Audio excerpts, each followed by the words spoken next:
안녕하세요. 행복합시다. 시즌2 저희 33번째 테마 연기준 예산제도 하겠습니다. 어제는 우리가 성과주의 했죠? 오늘은 연기준 해볼게요. 다시 한 번 더 우리 한번 생각하고 갑시다. 제가 동그라미 한번 그림 여러분 맞춰봐요. 제일 먼저 이제 우리 20년대부터 40년대까지 무슨 예산제도? 품목별 예산제도다 라고 보시면 돼요. 뭐 한다? 통제한다 라고 보시면 되고 50년대 뭐다? 성과주의 예산제도다 라고 보시면 돼요. 뭐 한다? 기본적으로 관리한다. 그 다음에 이제 60년대 우리 뭐예요? 무슨 예산? 여러분 계획 예산이다 라고 보시면 돼요. 뭐 한다? 기획한다. 73년도에 MBO 잠깐 거친다. 참여한다 라고 보시면 되고 79년 망해서 80년대 뭡니까? 여기서 이제 연기준이다. 연기준은 뭐 하려고 한다? 기본적으로 감축하려고 한다 라고 보시면 돼요. 왜 이때 힘드니까 감축해야죠. 그 다음에 이제 90년대 좀 살만하다 뭐 합니까? 결과 중시하는 무슨 주의? 신성과주의 간다 라고 보시면 되겠습니다. 오늘은 여기에서 뭘 할 거예요? 우리 요 연기준 예산제도를 한번 해보도록 하겠습니다. 자, 이렇게 흐름을 딱 보고 들어갈게요. 자, 좀 더 확대하겠습니다. 미국 카터 행정부에서 도입한 거죠. 여러분, 카터 행정부에서 계속사업, 신규사업 모두 0점에서 분석해본다 라는 건데 일단 한번 잠깐 보세요. 우리 기본적으로 여기 품목별과 성과주의는 어떻게 결정합니까? 여러분 기본적으로 점중주의 방식으로 결정하죠. 점중주의 방식으로. 반면에 여기서 말하는 계획 예산하고 연기준은 주로 어떻게 결정해요? 여기 두 개는 기본적으로 MBO 빼고요. 주로 요거는 이제 합리주의 방식으로 결정이 됩니다. 무슨 방식? 합리주의 방식. 합리주의 방식으로 결정이 되는데 계획 예산 같은 경우는 기본적으로 우리 계획을 짤 때, 자, 밑으로 한번 조금 더 넓은 공간으로 내려보겠습니다. 계획 같은 경우는 기본적으로 계획을 요거 짜잖아요. 이때 모든 비용 편익 분석, 체계 분석을 통해서 계획을 짭니다. 그 다음에 이제 예산을 사업하고 예산을 탁 떨어뜨리는 거라서 여기서 보통 이제 기본적으로 우리 합리주의가 들어가는 거고요. 연기준 같은 경우는 연기준 예산 같은 경우는 제로 베이스잖아요. 계속 해오던 사업이 있었어요. 계속 해오던 사업. 그 다음에 이제 올해 딱 해야 되는 신규 사업도 있습니다. 이거를 올해 예산 기준에 맞춰서 단년도에 딱 해서 요때 다 보겠다는 거예요. 즉 기존에 계속 해오던 일도 다 보겠다. 이게 연기준 예산제도다 라고 보시면 되겠습니다. 아시겠습니까? 그래서 이것도 이제 우리 합리주의 방식인 거죠. 두 개 다. 그런데 기본적으로 계획 예산은 중장기적이고 얘는 이제 단년도 방식인 거고요. 여기는 예산을 떨어뜨릴 때 객관적인 우선순위가 있습니다. 왜? 계획을 해서 떨어뜨리니까. 여기는 일단은 예산이 나오기 전에 주관적 우선순위가 먼저 결정되는 겁니다. 기본적으로 그렇게 보시면 되겠습니다. 자, 일단 위에 한번 또 가보도록 하겠습니다. 그래서 계속사업, 신규사업 모두 제로 베이스에서 보겠다라고 하는 겁니다. 그리고 우선순위 감축 중심이죠. 네, 감축 중심이다. 자, 특징 보세요. 이겁니다. 여러분, 아버지가 여러분한테 말을 합니다. 자, 너가 지금까지 매달 쓰는 돈도 일단 올리고 요번 달 뭐 할 건지도 같이 내봐. 아니면 아빠가 보고 불필요하면 이제 그 돈을 좀 빼고 줄게 라고 합니다. 그럼 여러분들은 굉장히 열심히 작성하겠죠. 잘못하면 까일까봐. 그래서 조직 구성원들의 참여가 높은 분권적이고 상향적이다 라고 보시면 돼요. 그럼 하향은 언제 나오는데? 계획 예산이 하향적이에요. 나머지는 다 상향이다 보시면 되고요. 그래서 계속 사업과 신규 사업 모두 보겠다. 총체주의 방식이죠. 의사결정 단위별 결정입니다. 그 다음 폐쇄체적 예산 편성 조직 구조고 이게 뭐냐면 자 의사결정 단위 한번 보세요. 사업하고 조직도 들어가는 거예요. 보통 같은 어떤 사업을 한다 안 한다는데 이거는 조직 자체도 없앨 수 있습니다. 아시겠습니까? 조직 자체도 이거 필요 없는 조직 없애버릴 거야. 그럼 예산 팍 날라가죠. 사업뿐만 아니라 조직. 그러니까 의사결정 단위를 사업을 할 것인가 조직으로 할 것인가 이래 되면 이제 날린 거예요. 자 우리 공당위 같은 경우도 보면 이런 우리 쉽게 말해서 우리 어떤 뭐 새로운 사업을 할 것인가 안 할 것인가 이렇게 정할 수도 있는 거고 아니면 공단기 자체를 없애버리든가 경단기를 없애버리든가 이렇게 없애버린다는 의사결정을 할 수 있는 거예요. 그래서 좀 더 이제 조직 단위도 의사결정할 수 있기 때문에 없앨 수 있기 때문에 좀 더 이제 또 과감하게 감축할 수 있는 거죠. 그리고 주관적 우선순위 판단인 겁니다. 일단은 예산이 나오기 전에 내 마음속에 나는 A1 할 거야 D1 할 거야 D2 할 거야 A2 할 거야 순서를 딱 정해요. 그리고 예산까지 탁 나오면 거기까지 딱 자르는 겁니다. 그래서 얘는 주관적 우선순위를 미리 정하는 거예요. 아시겠습니까? 자, 가보도록 하겠습니다. 장점 보세요. 완전 합리 모형이죠. 그래서 계속 사업, 신규 사업 다 보니까. 그리고 경직성을 타파한다, 탄력성을 확보할 수 있다 라고 하는 겁니다. 그러니까 필요 없으면 자를 수 있는 거죠. 그러니까 경직성, 탄력성 확보한다. 그리고 관리자가 참여하는 거죠. 그러니까 다 올리는 걸 보고 이제 자르니까. 그래서 상향적이다라고 보시면 돼요. 감축장이기 때문에 국민의 조세 부담을 완화할 수 있는 거고 예산 운영의 다양성과 신축성을 갈 수 있다. 왜? 자를 수 있으니까. 의사결정 능력 향상. 왜? 계산 다 하니까. 변동 대응성 향상. 확 바뀌면 합리주의는 확 바꿀 수 있잖아요. 그래서 변동 대응성을 향상시킨다라는 겁니다. 단점. 야 이거 어떻게 다 계산할래? 시간과 노력의 과중. 그 다음에 이거 기득권자의 장입니다. 왜냐면 계속 해오던 거를 이제 깐다 그러면 여러분 보세요. 여러분 휴대폰 요금을 계속 이제 8만 원짜리 쓰고 있었는데 아버지가 그럽니다. 야 이제 데이터가 필요 없잖아. 6만 원짜리 까. 이렇게 하면 이제 난리가 나는 거예요. 그럼 기득권자의 장입니다. 그 다음에 정보 획득 외로. 여러분 같으면 돈 타니까 하겠지만 공무원 같으면 아우 귀찮아. 안 받고 치울래. 이런 문제가 발생하는 거예요. 그리고 이제 소규모 조직의 희생 가능성 이제 까다 보면 여러분 큰 조직은 못 없앱니다. 여기서 의사결정할 때는. 그러니까 솔직히 우리 공단기를 없애기는 쉽지 않아요. 그런데 우리 여기서 보면 조그만 조직도 있잖아요. 그건 없앨 수 있거든. 그래서 소규모 조직의 희생 가능성이 크다. 그리고 이거 잘 보셔야 됩니다. 경직성 경비 같은 경우는 축소 곤란. 한번 보세요. 엄마가 더 이상 줄일 돈이 없는 입장에서는 기본적으로 이 연기준이 힘든 거예요. 딱 정해진 것.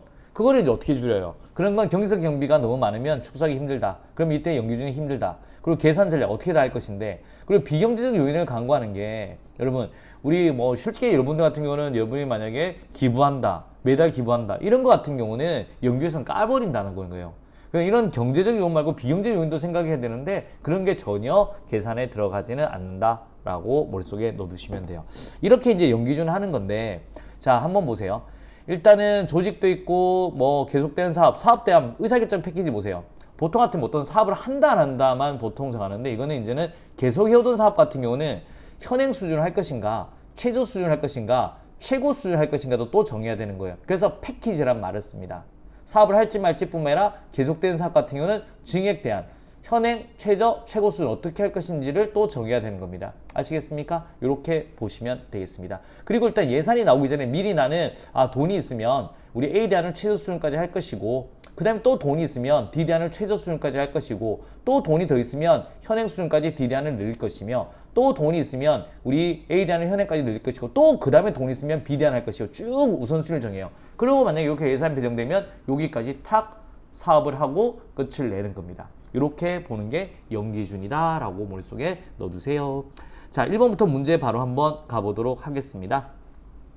다음 예산의 설명에 해당하는 계획 예산 제도는 합리적 선택을 강조하는 총체주의, 합리주의. 그럼 두 가지 생각하면 되죠. 계획이냐 연기준이냐 딱 머릿속에 생각하시고, 조직 구성원의 참여가 상대적으로 높은 분권화된 관리체계. 여기서 이제 끝장나죠. 분권화된 관리체계 같으면 연기준이 돼야 되는 거예요. 우리 계획은 집권화 됐죠? 집권화와 하향적이다 라고 보시면 돼요. 여기서 계산해서 그냥 탁 떨어뜨리잖아요. 그래서 여기서 분권하기 때문에 연기준이다 라고 머릿속에 넣어두시면 되고요. 예산 편성의 비용 노력에 과다한 투입을 요구한다는 비판이 있다. 맞네요. 그래서 우리는 뭐다? 연기준 예산제도다 라고 하셔야 되겠습니다. 두 번째에서 딱 정리가 되는 거예요. 자, 두 번째 한번 보도록 하겠습니다.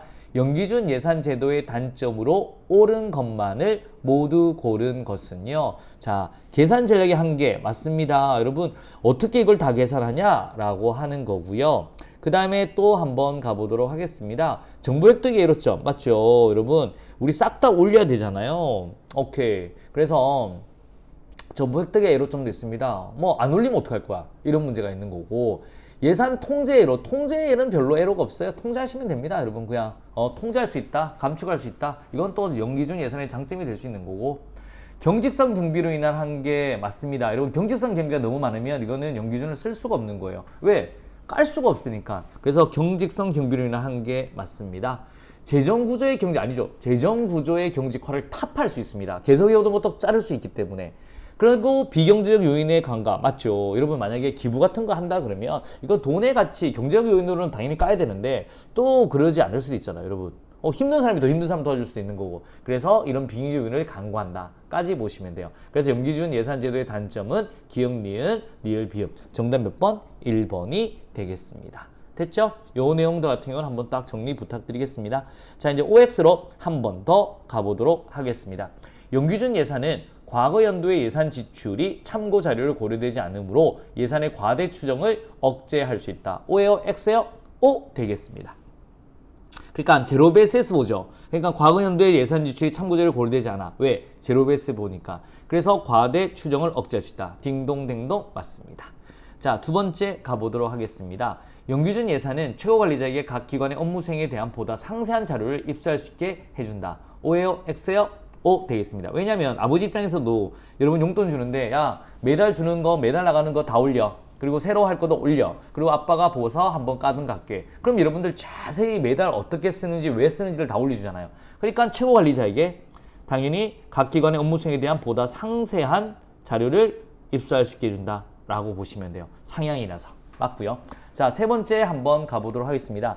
연기준 예산 제도가 단위 사업을 사업 재정 계획에 따라 장기적인 예산 편성 쪽으로 방향을 잡았다면 계획 예산은 당일 연도의 예산 제약 조건을 먼저 고려한다. O예요? X예요? 요거 X입니다. 자, 이건 반대죠. 두 개 다 총체주의입니다. 계획 예산도 총체주의, 연기준도 총체주의인데 계획 예산 같은 경우는 한번 보세요. 계획 예산 같은 경우는 이제 단위 사업을 사업하고 계획이죠. 재정 계획. 사업 계획이 아닙니다. 재정 계획. 사업하고 재정 계획에 따라 장기적인 예산 편성 쪽으로 방향을 잡았죠. 반면에 이제 연기준은 원래 돈을 잡는 거예요. 당일 연도의 예산 제약 조건 하에서 계속되는 신규 사업도 봐가지고 이제 한번 정하는 겁니다. 그래서 이게 두 개가 바뀐 거예요. 그래서 X라고 하시면 되겠습니다. 자, 이제 우리 키워드로 한 번 더 가보도록 하겠습니다. 키워드로. 자, 계획 예산에서는 계획, 사업, 예산의 체계적 연계를 강조하는 예산이고 빵빵빵빵은 원칙적으로 정부 사업과 예산 항목을 원점에서 재검토한다라고 보시면 되겠습니다. 이거는 연기준 예산제도죠. 연기준 예산제도다라고 하시면 돼요. 제로 베이스에서 보니까 이렇게 보시면 되겠고요. 자, 두 번째 가보도록 하겠습니다. 연기준 예산은 예산 과정에 대한 관리자 및 실무자의 참여를 촉진시키며 전년도 답습주의로 인한 재정의 뭐를 완화할 수 있다라고 보시면 되겠습니다. 뭐를 완화한다? 경직성을 완화한다라고 보시면 되겠고. 자, 세 번째 한번 보도록 하겠습니다. 연기준 예산제도는 미국의 빵빵 행정부에서 채택된 것으로 전년도 예산의 답습이 아니라 백지 상태에서 현행 사업을 재검토한다. 어느 거예요? 잘라낸다. 카터칼, 카터 정부라고 보시면 되겠습니다. 자, 그래서 오늘 이제 우리 연기준 감축 지향을 한번 해봤습니다. 품목, 성과, 계획, 연기준, 신성과주의에서 오늘 연기준 했다라고 보시면 되겠습니다. 자, 좋은 습관이 합격으로 인도한다. 행복합시다 시즌2 33번째 테마 있습니다. 이제 시즌2가 거의 끝나갑니다. 조금만 더 파이팅하고 34번째에서 뵙도록 하겠습니다. 수고하셨습니다.